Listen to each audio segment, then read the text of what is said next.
जंगल से होते हुए भागते भागते बहुत दूर जाने के बाद मसेटो फादर टोमासो को देखता है। फादर ने बाजार जाने के रास्ते में थोड़ा वाइन पी लिया था और नशे की वजह से उनकी गाड़ी उलट गई थी और सारे कपड़े भी नदी में बह रहे थे। मसेटो ये देखकर फादर की मदद करता है और सारे कपड़े फिर से इकट्ठा कर देता है। इससे फादर बहुत खुश होते हैं और जब उन्हें पता चलता है कि मसेटो का कोई घर नहीं है तो वो उसे अपने साथ चर्च में ले आते हैं। फादर उसे कुछ खाने के लिए देते हैं और कहते हैं कि चर्च में तुम्हें गूंगा बहरा बनकर रहना पड़ेगा, नहीं तो चर्च की सिस्टर्स तुम्हें बहुत परेशान करेंगी। अगले दिन सुबह फादर मसेटो को सिस्टर मरिया से मिलवाते हैं और कहते हैं कि मैं एक आदमी को लाया हूँ जो हर काम में माहिर है, पर ये गूंगा बहरा है इसलिए इसे यहाँ लेकर आया हूँ ताकि ये लुर्को की जगह काम कर सके। ये सुनकर मरिया भी उसे काम पर रख लेती है। अब उसी दिन से मसेटो काम पर लग जाता है, पर सिस्टर अलेसांड्रा और फर्नांडा को नहीं पता था कि मसेटो को काम पर रखा गया है। तो फर्नांडा उसे घुसपैठिया समझकर भागते हुए उसके पास आती है और एक कुल्हाड़ी से डराकर उससे पूछने लगती है कि तुम कौन हो। तभी सिस्टर अलेसांड्रा जल्दी से मरिया को लेकर आती है और मरिया आकर उन्हें बताती है कि ये उनका नया माली है।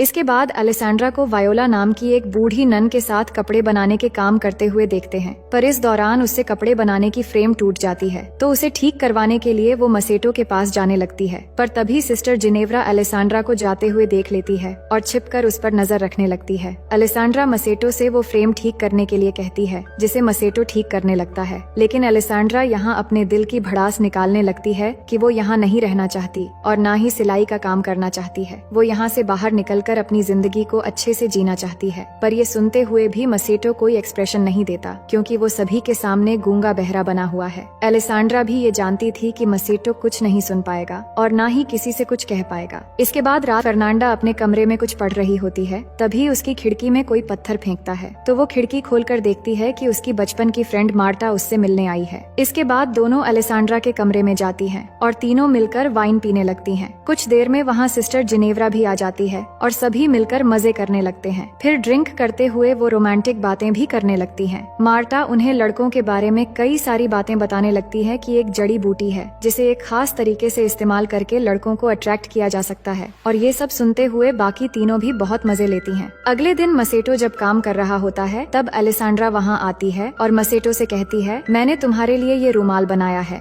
फिर वो रुमाल से मसेटो के पसीने पोंछने लगती है और पास बैठकर उससे बातें करने लगती है। दरअसल पिछली रात मार्टा की रोमांटिक बातों को सुनने के बाद उसके मन में नॉटी ख्यालात आ गए थे, इसलिए वो बात करते करते अचानक उसे किस कर लेती है, जिससे मसेटो भी इस चांस को बिना गवाए वहीं पर उसके साथ तूफान और भूकंप के मजे लेने लगता है। लेकिन तभी चर्च की घंटी बजने से मसेटो घबरा जाता है और अलेसांड्रा भी जल्दी से खुद को संभालकर चर्च में प्रे करने चली जाती है। लेकिन प्रे करते समय फर्नांडा अलेसांड्रा के स्कार्फ और नाखून में मिट्टी लगी हुई नोटिस करती है। अगले सीन में जिनेव्रा और फर्नांडा कपड़े धो रही होती हैं। तभी वहाँ अलेसांड्रा आती है जो बहुत खुश नजर आ रही थी। वो उनसे कहती है, कल रात बहुत मजा आया। फर्नांडा पूछती है, तुम यहाँ क्या कर रही हो और तुम्हारे कपड़े इतने गंदे कैसे हो गए? जिस पर वो कहती है कि मैं उस नए माली के साथ उसके कामों में हाथ बटा रही थी जिससे कपड़े गंदे हो गए। ये सुनकर उन दोनों को यकीन नहीं होता क्योंकि अलेसांड्रा कोई भी काम नहीं करती थी, पर फर्नांडा काफी शातिर थी। वो समझ चुकी थी कि अलेसांड्रा जरूर कुछ छिपा रही है। फिर आगे हम फर्नांडा और मार्टा को जंगल में देखते हैं जो उस जड़ी बूटी को खोजती हैं। फिर वो उस जड़ी बूटी को उबालकर एक लिक्विड तैयार करती हैं, जिसके बाद मार्टा फर्नांडा की आंखों में उस लिक्विड की 2 बूंद डालती है और फिर उसकी उंगली में कट लगाकर थोड़ा खून लेकर उसके गालों पर लगाती है। लेकिन ये सब जिनेव्रा छिपकर देख रही होती है। इसके बाद फर्नांडा और मार्टा मसेटो के कमरे में जाती हैं, जहाँ फर्नांडा उसे चाकू दिखाकर डराती है। फिर दोनों मिलकर मसेटो को अपनी तरफ अट्रैक्ट करने की कोशिश करने लगती हैं।